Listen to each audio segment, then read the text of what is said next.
Okay, welcome to the Crow Discovery Project. Our friend Richard 205 Maria sent me a couple objects that I think are very pertinent to the edit that I'm going to do here. And it is the closest view we've had of these kind of black haloed objects. They're going to be coming in at the upper right here. They're very quick, and I'll do a couple views of these. There they go. Now, we've seen these objects in pairs before, but never this close.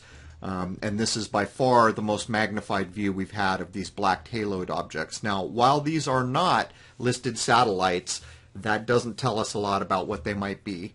My guess is they're clearly technology of some sort.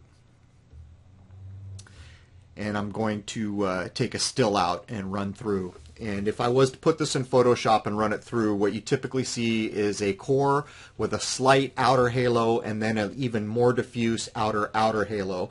And quite often, depending on your camera settings, if you zoom in, you can see a red tinge on the core. Coming in at the bottom is one of these black objects that I shot in full spectrum. Now, what we're doing here is using an auto ISO setting, and what you will see is that the lighting will adjust, and there he is in the center of the screen. Now, don't be fooled. This thing is going in a perfectly straight line. All the movement is camera pan or telescope pan, and then what I do in the edit. There's no edit here. This is all camera pan, but in the following views there will be editing tracks. Okay, now here we're going to zoom in. And there's also a little bit of junk on the sensor, which is what those other black dots are. This was filmed before I had the ability to clean the full spectrum sensor. So the movement is going to seem a little more in your face in this edit, but keep in mind this object is going in a perfectly straight line. You'll pick him up at about center frame. There he is. And so what happens is, as he reaches one side of the frame, in the editor, I drag it back to the center, so you get this kind of back and forth movement.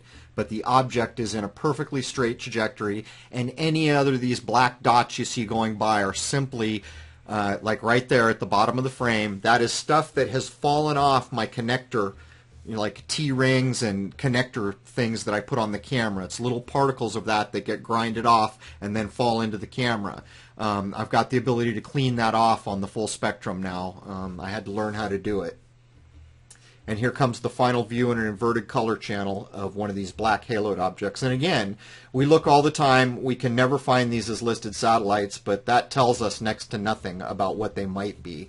And quite often we have filmed them in pairs, never as closely together as Richard 205 Maria, and never at the magnification that he catches it at. And the problem is when you magnify that close to an object, you only get a couple seconds, if that, while it's in frame, which is why I always shoot wide like this, because I'm trying to get as much frame time as I can on an object. Alright, I've got more things that I'm going through and editing, and I'll have an article on the moon up this Friday on the Higher Side Chat. Cheers.